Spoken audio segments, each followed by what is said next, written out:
Hi, this is astro Mouli ஜோதிடம் அறிதல். கடந்த சில மாதங்களுக்கு முன்னாடி சூரியன், சந்திரன் மற்றும் குருவோடைய ஸ்மால் இன்ட்ரோடக்ஷன் போட்டோம். அதனைத் தொடர்ந்து செவ்வாய் பத்தி பார்க்கலாங்க. அதற்கு முன்னாடி ஜோதிடத்தை பத்தி ஒரு சின்ன புரிதலுங்க. பிரச்சனைங்க, எல்லோருக்கும் பிரச்சனை, எல்லா விதத்துலயும் பிரச்சனை. இந்த பிரச்சனை எப்படி சால்வ் பண்ணலாம், எப்படி நிவர்த்தி பண்ணலான்னு தான் ஜோதிடரை நாடுறாங்க மக்கள். ஆனா ஆக்சுவலா ஜோதிடத்துல இதற்கான தீர்வு கிடைக்காதுங்க. நம்ம எப்படி அந்த பிரச்சனையில இருந்து கடக்க மனப்பக்குவத்தை வளர்த்துக்கணும், தைரியத்தை வளர்த்துக்கணும்னு சொல்லி முன்கூட்டியே அந்த பிரச்சனையை தெரிஞ்சு அதற்கான மனப்பக்குவத்தை ஏற்படுத்தி அதுல இருந்து கடந்து வருவதற்கான ஒரு வழிதாங்க, உதவியாகவும் வழியாகவும் இருக்கும்னா இந்த ஜோதிடம். இத ஒரு குட்டி கதை மூலியமா எக்ஸ்பிளைன் பண்றேங்க உங்களுக்கு. புத்தர் பெருமானிடம் ஒரு பெண்மணி ஒரு தடவ தன் இறந்த குழந்தையோட வராங்க. அழுதுகிட்டே எடுத்துட்டு வராங்க. புத்தர் பெருமானே, என் குழந்தைய உயிர்ப்பித்து தாங்கன்னு சொல்லி ரொம்ப மன்றாடுறாங்க.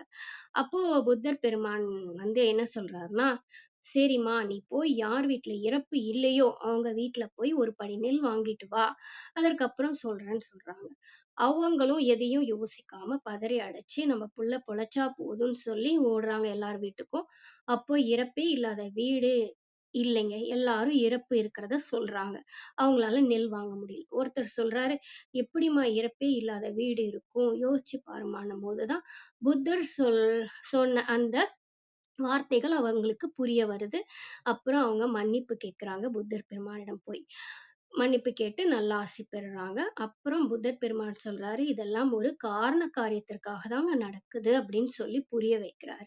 இதன் மூலியமா நம்மளுக்கு என்ன தெரியுதுன்னா, ஜோதிடத்தின் மூலியமாக நாம் ஒரு பிரச்சனை தெரிந்து கொள்ள முடியும்.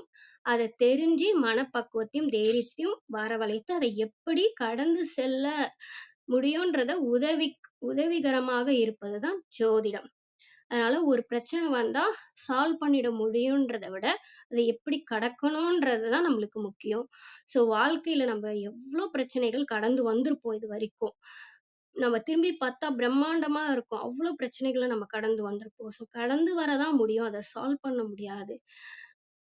இப்படி இந்த ஜாதகத்தின் மூலமா பிரச்சனைகளை தெரிந்து கொண்டு அதை கடக்க உதவுவது ஜாதகம்.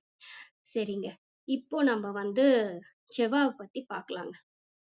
செவ்வாய் ஆளுமை பெற்றிருந்தால் அந்த நபர் வீரத்தோடவும் வாய் சொல்லில் விவேகமாகவும் வீரமாகவும் செயல்படுவாருங்க. போராட்ட குணம் உள்ளவருங்க.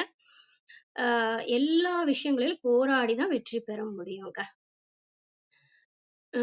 போலீஸ் டிபார்ட்மெண்ட், பாதுகாப்பு, மிலிட்டரி சர்வீஸ் இவங்களுக்கெல்லாம் செவ்வாய் அதிகாரமா ஆளுமையாக இருக்குங்க. ஒரு பெண்ணுடைய ஜாதகத்தில் கணவரை பற்றி தெரிந்து கொள்ளணும், அறிந்து கொள்ளணும்னா செவ்வாயை வைத்துதான் சொல்ல முடியுங்க. அடுத்ததாக பார்ட்னர்ஷிப், கடன் பிரச்சனை, வம்பு, வழக்கு இத பத்திலாம் தெரிஞ்சுக்கிறதுக்கு செவ்வாய் வச்சு தெரிஞ்சுக்கலாங்க. ஜாதகத்தை வச்சுதான் செவ்வாயை பத்தி தெரிஞ்சுக்கணும்னு இல்லைங்க. அவங்க பேரை வச்சு கூட செவ்வாய் ஆளுமையா இருக்கிறத தெரிஞ்சுக்கலாம்.